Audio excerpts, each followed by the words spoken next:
अस्सलाम वालेकुम my dear students, उम्मीद है कि आप सब ठीक होंगे। आज हमारा लेक्चर नंबर 15 है बच्चों। BSCS सब्जेक्ट बच्चों हम पढ़ रहे हैं financial accounting, chapter number 8 depreciation हमने स्टार्ट किया था बच्चों। लास्ट लेक्चर के अंदर बच्चों हमने इस चैप्टर से रिलेटेड कुछ बेसिक कंसेप्ट डिस्कस किए थे। आज हम इस चैप्टर के जो है वो न्यूमेरिकल स्टार्ट करने जा रहे हैं। तो आज हम जो है इंशाल्लाह फर्स्ट एक्सरसाइज सॉल्व करेंगे। सबसे पहले इसको रीड कर लेते हैं बच्चों। लिखा हुआ calculate annual depreciation and show machine account for 4 years under straight line method from information given below. तो जी बच्चों, इसमें हमने बात की थी, हमारे पास डिफरेंट जो है वो मेथड्स हैं डेप्रिसिएशन कैलकुलेट करने के, जिनमें से एक मेथड था बच्चों हमारे पास स्ट्रेट लाइन मेथड। तो आज बच्चों उसने हमें जो क्वेश्चन दिया हुआ है उसके अंदर उसने स्ट्रेट लाइन मेथड की बात की हुई है। तो आपने जो है वो स्ट्रेट लाइन मेथड से जो है वो क्या कैलकुलेट करना है। इसमें दो चीज़ें उसने पूछी हैं मेनली। एक तो आपने उसने पूछा हुआ जी कैलकुलेट एनुअल डेप्रिसिएशन, और दूसरा उसने कहा हुआ जी मशीन अकाउंट भी आपने इसके अंदर बनाना है। तो ये दो रिक्वायरमेंट है इस क्वेश्चन के अंदर। नंबर 1 पे बच्चों क्या बनाना, क्या कैलकुलेट करना है जी एनुअल डेप्रिसिएशन, और उसके बाद आपने मशीन अकाउंट बनाना है। तो पहले नंबर पे बच्चों हम क्या निकालते हैं जी एनुअल डेप्रिसिएशन। तो स्ट्रेट लाइन मेथड के अंदर बच्चों एनुअल डेप्रिसिएशन, ये स्ट्रेट लाइन मेथड है। तो स्ट्रेट लाइन मेथड में बच्चों एनुअल डेप्रिसिएशन कैलकुलेट करने का ये फार्मूला आपके पास cost price minus scrap value divided by estimated life. ये सारी चीज़ें बच्चों हम इसके बेसिक कंसेप्ट के अंदर डिस्कस कर चुके हैं। कॉस्ट प्राइस मैंने आपको बताया था, इसकी हमने डेफिनेशन भी पढ़ी थी। Cost price is equal to किसके होगा, इसमें मैंने आपको बताया था परचेज प्राइस, एसेट को खरीदने की जो प्राइस होती है, प्लस उसके जो डायरेक्ट एक्सपेंसेस होंगे। डायरेक्ट एक्सपेंसेस बच्चों मैंने आपको बताया था एसेट को खरीदने पे जितने भी हमें एक्सपेंस पे करने पड़ते हैं वो सारे के सारे जो है वो हमारे डायरेक्ट एक्सपेंसेस होते हैं, जैसे कि वेजेस, कैरेज, फ्रेट। मैं अभी आपको इसकी थोड़ी सी डिटेल भी बता देता हूँ। तो इसके साथ साथ बच्चों हमने इंस्टॉलेशन कॉस्ट जो है वो भी इसके अंदर शामिल करेंगे। इंस्टॉलेशन मैंने आपको बताया था, जब हम एसेट को ख़रीद के अपने जो है वो फैक्ट्री में के लेके आते हैं तो उसकी हमें जो है वो इंस्टॉलेशन करवानी पड़ती है, कोई फिक्सेशन वगैरह करवानी पड़ती है। तो उसके ऊपर भी जितने एक्सपेंस आएंगे वो सारे जो है वो कॉस्ट प्राइस का हिस्सा होगा। तो ये बच्चों हमारे पास कॉस्ट प्राइस अगर उसने आपको इस तरह से डिटेल में बताई हुई है तो हम उसको प्लस कर लेंगे। अच्छा बच्चों, डायरेक्ट एक्सपेंसेस में कौन कौन से एक्सपेंस शामिल होते हैं वो मैं आपको यहाँ पे बता देता हूँ। डायरेक्ट एक्सपेंसेस कौन कौन से होते हैं। डायरेक्ट एक्सपेंस बच्चों एसेट को ख़रीदने पे जितने भी एक्सपेंस आते हैं, जैसे कि बच्चों वेजेस, आपने कोई एसेट ख़रीदा तो उसकी आपने बच्चों कोई वेजेस वगैरह, वेजेस मतलब आपने कोई मशीनरी की गाड़ी पे रखवाना है या वहाँ से उतारना है, आपने लोडिंग अनलोडिंग करनी है आपने, तो उसके ऊपर हमें वेजेस पे करने पड़ते हैं। इसी तरह से कैरेज होता है बच्चों किराया, चांद गाड़ी रिक्शे वगैरह का जो किराया होता है। Freight, transportation. इसी तरह से बच्चों हमें कोई टैक्सेस वगैरह भी पे करने पड़ सकते हैं।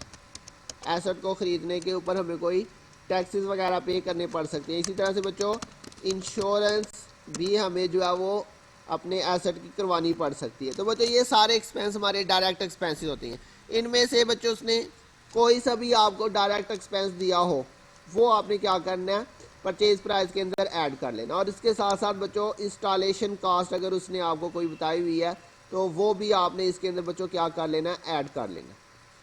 तो यहाँ पे बच्चों नंबर 1 पे हमसे उसने क्या पूछा हुआ है, ये आपने क्वेश्चन के अंदर ये लिखना नहीं है, ये मैंने आपको जो समझाने के लिए लिख लिया। आप इसको अपने नोट्स के तौर पे आप इसको याद रख सकते हैं। तो जी बच्चों फार्मूला आपके पास है जी एनुअल डेप्रिसिएशन निकालने का, cost price minus scrap value. अच्छा बच्चों स्क्रैप वैल्यू भी हम पढ़ चुके हैं, मैंने बताया था आपको एसेट जब यूजलेस हो जाता है उसको हम जो है वो मार्केट में अगर सेल कर दें एज अ स्क्रैप, तो जितने में वो सेल होगा वो बच्चों उसकी स्क्रैप वैल्यू होगी। और इसके मैंने आपको 2-3 नाम बताए थे, स्क्रैप वैल्यू, रेजिड्यूल वैल्यू और ब्रेकअप वैल्यू, ये भी हमने डेफिनेशन में पढ़ा था। स्क्रैप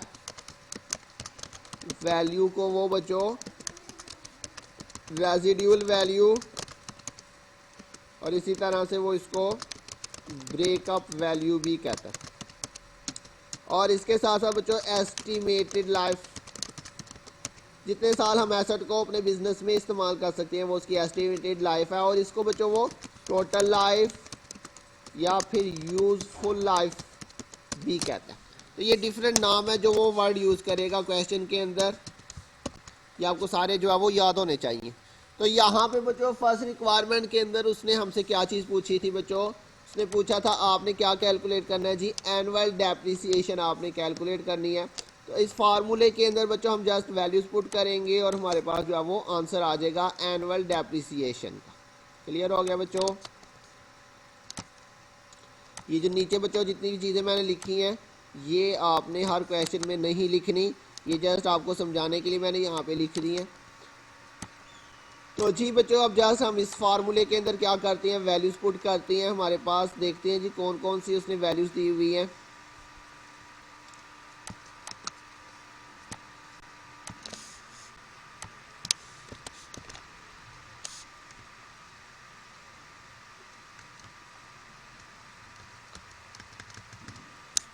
जी बच्चों क्वेश्चन में ज़रा देखते हैं, हमारे पास मशीनरी की कास्ट प्राइस कितनी है, 2 लाख।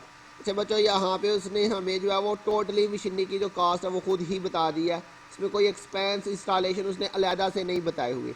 इसका मतलब इसमें ऑलरेडी उसने सब कुछ जो है वो प्लस करके दे दिया हुआ है। इसकी मशीनरी की टोटल जो कास्ट है वो कितनी है बच्चों, 2 लाख। तो जस्ट आपने यहाँ पे वैल्यूज पुट कर देनी है, 2 लाख उसकी जो है वो कास्ट प्राइस आ जाएगी, हमें कोई कैलकुलेशन करने की ज़रूरत नहीं है। अगर उसने अलहदा से डिटेल बताई हुई हो तो फिर आपने वो सारी वैल्यू जो है वो प्लस कर लेंगे। इसके साथ साथ बच्चों आपने क्या करना है जी, स्क्रैप वैल्यू या रेजिड्यूल वैल्यू उसने बताई हुई है बच्चों, 20,000 उसकी रेजिड्यूल वैल्यू है। तो ये आपके पास बच्चों कितना आ जाएगा, ₹20,000। और इसके साथ साथ एस्टिमेटेड लाइफ या यूजफुल लाइफ 10 ईयर उसकी टोटल लाइफ है बच्चों। तो ये आपके पास यहाँ पे आ जाएगा 10 ईयर्स। जी बच्चों ये हमने फार्मूला पुट कर लिया, इसमें वैल्यूज पुट कर ली हैं। अब जस्ट आपने इसकी कैलकुलेशन करनी है। तो बच्चों कैलकुलेटर आपके पास होना चाहिए। ये बच्चों 2 लाख में से आपने क्या करना है, सबसे पहले तो -20,000 आपने कर देना है और उसके बाद आपने उसको डिवाइड कर देना है 10 के साथ। तो ये आपके पास 18,000, ये आपके पास बच्चों क्या चीज़ आ जाएगी, एनुअल डेप्रिसिएशन। कितनी आपके पास आ गई बच्चों, एनुअल डेप्रिसिएशन 18,000 रुपीज़। ये आपके पास बच्चों फर्स्ट पार्ट जो है वो कंप्लीट हो चुका है। उसने आपसे पूछा था कि आपने जो है वो एनुअल डेप्रिसिएशन निकाल के बतानी है फर्स्ट पार्ट के अंदर। तो ये बच्चों हमारा फर्स्ट पार्ट कंप्लीट हो गया। तो एनुअल डेप्रिसिएशन आपने इसी तरह से निकालनी है इस फार्मूले की मदद से। अब उसके बाद बच्चों सेकेंड पार्ट में उसने आपसे पूछा था मशीन अकाउंट आपने बनाना है। तो बच्चों मशीन अकाउंट का मतलब है कि आपने उसका लेजर बनाना है। तो बच्चों लेजर आपको बनाना आता है, आपने जो है वो पिछले चैप्टर्स के अंदर लेजर बनाना सीखा था। तो मशीन अकाउंट, ये बच्चों देखिए जी, ये लेजर, मशीन अकाउंट का मतलब आपने उसका लेजर बनाना है। तो लेजर के अंदर बच्चों आपको पता है सबसे पहले कॉलम डेट का आता है, उसके बाद रेफरेंस, फिर JR रुपीज़, ये डेबिट साइड हो गई। इसी तरह से बच्चों क्रेडिट साइड पे भी सेम कॉलम बनेंगे। तो ये बच्चों फॉर्मेट आपको ऑलरेडी आता है। अब इसके अंदर आपने इसको रिकॉर्ड कैसे करना है, सबसे पहले बच्चों आपने इस साइड के ऊपर डेट वाले कॉलम में डेट लिखनी होगी। लेकिन इस क्वेश्चन में अगर हम देखें उसने हमें डेट नहीं मेंशन की हुई। उसने कहा होगा मशीन अकाउंट आपने फॉर 4 ईयर्स, 4 सालों का आपने लेजर बनाना है। इसकी लाइफ कितनी थी टोटल, 10 साल। लेकिन आपने जो इसका लेजर बनाना है वो सिर्फ 4 सालों का बनाना है। क्लियर हो गया बच्चों? तो यहाँ पे अगर डेट दी होती तो डेट लिख लेते, लेकिन अगर डेट ना दी हो तो फिर बच्चों आप क्या करेंगे, फिर आपने यहाँ पे, मैं ज़रा इसकी एडजस्टमेंट कर लूँ बच्चों।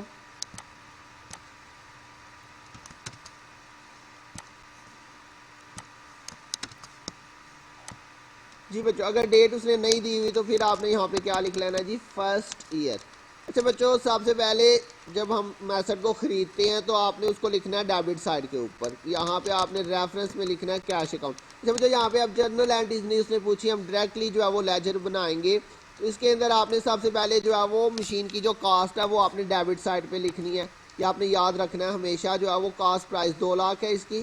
तो ये आपने हमेशा याद रखना है, कौन सी साइड पे लिखना है, डेबिट साइड के ऊपर। जब भी एसेट को ख़रीदेंगे आपने उसे डेबिट साइड पे लिख लेना। ये आपकी डेबिट साइड है बच्चों और ये जो है ये आपकी क्रेडिट साइड है। तो जब भी एसेट खरीदेंगे तो याद रखिएगा ये आपने इसको हमेशा कौन सी साइड पे लिखना है, डेबिट साइड के ऊपर। और बच्चों उसके बाद जो है वो साल के एंड पे हम इसकी लेंगे डेप्रिसिएशन। डेप्रिसिएशन आपने याद रखनी है, हमेशा आपने उसे क्रेडिट साइड पे लिखना है। डेप्रिसिएशन आपने हमेशा बच्चों क्रेडिट साइड पे लिखनी है। कितनी डेप्रिसिएशन आई है बच्चों, ये हमने ऑलरेडी कैलकुलेट कर ली हुई है। डेप्रिसिएशन हमारे पास आ गई थी बच्चों 18,000। कितनी डेप्रिसिएशन आ गई बच्चों, 18,000 हमारे पास इसकी जो है वो एनुअल डेप्रिसिएशन आ चुकी है। तो ये 18,000 आपने बच्चों जो फार्मूले से निकाली है वो आपने डेप्रिसिएशन के सामने लिख लेना। क्लियर हो गया बच्चों, ये आपने ऐसे ही याद करना है। जब एसेट खरीदेंगे तो उसकी जो कास्ट प्राइस है वो आपने हमेशा डेबिट साइड पे लिखनी है, और डेप्रिसिएशन आपने हमेशा जो है वो क्रेडिट साइड पे ही लिखनी है। अमाउंट कैसे आएगी, जो हमने फॉर्मूले से निकाली। अब इसके बाद बच्चों आपने इसका बैलेंस निकालना है, जिस तरह आप लास्ट चैप्टर्स के अंदर भी करते आए हैं। बैलेंस बच्चों हम कैसे निकालते थे, दोनों साइड का टोटल करते थे और दोनों साइड में से बड़ी साइड का जो टोटल होता था उसे हम दोनों साइड पे लिखते थे। अब यहाँ पे देखिए बच्चों कौन सी साइड का टोटल ज़्यादा आ रहा है, यहाँ पे है 2 लाख, यहाँ पे 18,000। तो ये वाली साइड बड़ी है, इसलिए जो है वो हम दोनों साइड पे क्या लिखेंगे, 2 लाख, क्योंकि 2 लाख जो है वो बड़ी साइड है। अब इसके बाद बच्चों आपने क्या करना है, दोनों वैल्यूज़ का ये आपके पास जो है वो 2 लाख डेबिट साइड पे आ रहा है बच्चों, और इसी तरह से 18,000 जो है वो आपका क्रेडिट साइड पे आ रहा है। तो इनमें से बड़ी साइड कौन सी थी, ये डेबिट साइड बड़ी थी, इसलिए दोनों साइड पे लिख लिया। और एंड पे आपने क्या करना है, इन दोनों का आपने डिफरेंस ले लेना है। तो 2 लाख में से क्या करेंगे, माइनस 18,000 बच्चों इसका डिफरेंस ले लेंगे। तो ये आपके पास आ रहा है जी 1,82,000। तो ये बच्चों आपका आएगा जी बैलेंस CD। आपको याद आ रहा होगा बच्चों, बैलेंस CD का मतलब मैंने बताया था, बैलेंस छोटी साइड। बैलेंस छोटी साइड पे लिखना है। तो कौन सी साइड छोटी है बच्चों, क्रेडिट साइड छोटी है। ये हमारे पास क्रेडिट साइड है, तो यहाँ पे बैलेंस लिखेंगे इसका 1,82,000, और इसके सामने बच्चों यहाँ पे आ जाएगा बैलेंस CD। तो ये बच्चों हमारा फर्स्ट ईयर जो है वो कंप्लीट हो गया। ऐसे ही अब आपने इसी के अंदर ही अब आपने सेकंड ईयर का भी बनाना है बच्चों, दोनों साइड पे आ जाएगा ये सेकंड ईयर। अच्छा बच्चों, अब सेकंड ईयर के अंदर आपने क्या करना है, ये जो आपका बैलेंस आया इसी बैलेंस को बच्चों आपने आगे ट्रांसफ़र करना होगा। ये आपके पास जो 1,82,000 आया इसी को आपने जो है वो आगे ट्रांसफ़र कर देना है, और यहाँ पे इसके सामने बच्चों आपने लिखना है बैलेंस BD। क्लियर हो गया, ये जो आपके पास बैलेंस आएगा बैलेंस BD, इसी को आपने अपोजिट साइड पे ले जाना है, और इसको आपने लिखना है बैलेंस BD। BD का क्या मतलब है बच्चों, बड़ी साइड। देखिए ये वाली साइड बड़ी थी ना, तो इसलिए हमने लिखा यहाँ पे बैलेंस BD मतलब बड़ी साइड, और ये वाली साइड छोटी थी क्रेडिट साइड, तो यहाँ पे हमने लिखा बैलेंस CD मतलब छोटी साइड। क्लियर हो गया बच्चों। अब आपने फिर से जो है वो यहाँ पे डेप्रिसिएशन लिखना है। हर दफ़ा आपने यहाँ पे बच्चों डेप्रिसिएशन अकाउंट ही लिखते जाना। ठीक हो गया, इधर भी ये आ जाएगा डेप्रिसिएशन अकाउंट। जी बच्चों, अब डेप्रिसिएशन फिर कितनी आएगी, तो ये हमने ऑलरेडी निकाली हुई है बच्चों, 18,000 हमारे पास डेप्रिसिएशन आई है। आपने हर साल में ये 18,000 ही लिखते जाना।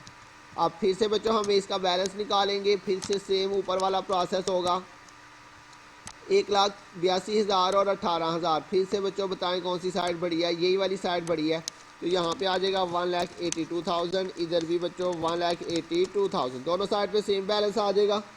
और अब इसमें से बच्चों ये वाली साइड छोटी है, तो आपने फिर ऐसे ही इसका क्या करना है बच्चों, डिफरेंस ले लेना है। 1,82,000 में से आपने 18,000 जो है वो माइनस कर देना है। तो चूँकि ये वाली साइड छोटी है तो यहाँ पे डिफरेंस आ जाएगा 1,82,000 माइनस 18,000। जी बच्चों मैंने ये वर्किंग नहीं की, ये करने की हमें ज़रूरत भी नहीं है, सिंपली नज़र आ रहा है ये वाली साइड बड़ी है और ये साइड छोटी है, इसलिए हमने इसका टोटल दोनों साइड पे लिखा, और इसमें से ये छोटी साइड माइनस करके ये आपके पास बैलेंस CD आ जाए।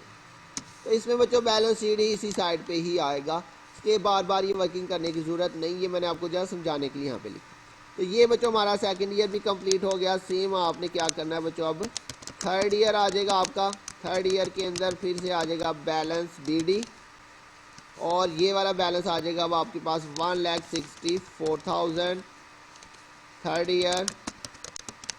जी बच्चों अब यहाँ पे आ जाएगा डेप्रिसिएशन अकाउंट थर्ड ईयर के अंदर।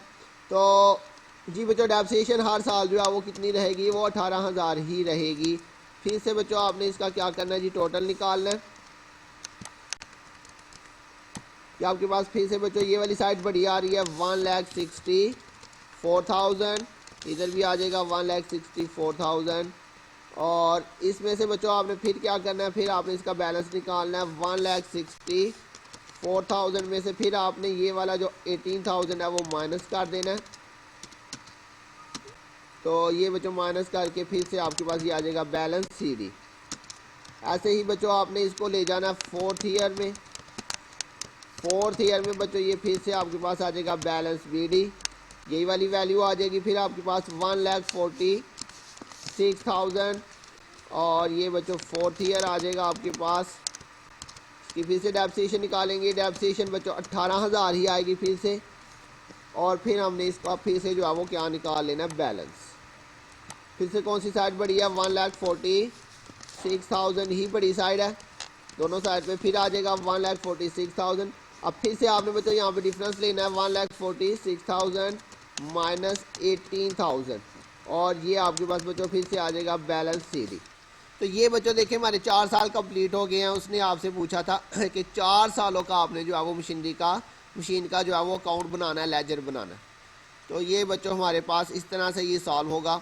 तो ये हमारे पास एनुअल डेप्रिसिएशन निकालने का फार्मूला ये आपने याद कर लेना है। इसमें कौन कौन सी चीज़ें बच्चों प्लस होंगी ये आपने नीचे लिख दी हैं, इनके डिफरेंट नाम आपने याद कर लेने हैं। और बच्चों जब भी मशीन अकाउंट कहेगा तो आपने उसका लेजर बना देना। तो बच्चों मुझे उम्मीद है आपको समझ आ गई होगी। अगर किसी पॉइंट की नहीं समझ आए तो ज़रूर पूछिएगा। अपना ध्यान रखिएगा। इंशाल्लाह बहुत जल्द मिलेंगे नेक्स्ट लेक्चर के साथ। तब तक के लिए अल्लाह हाफिज़।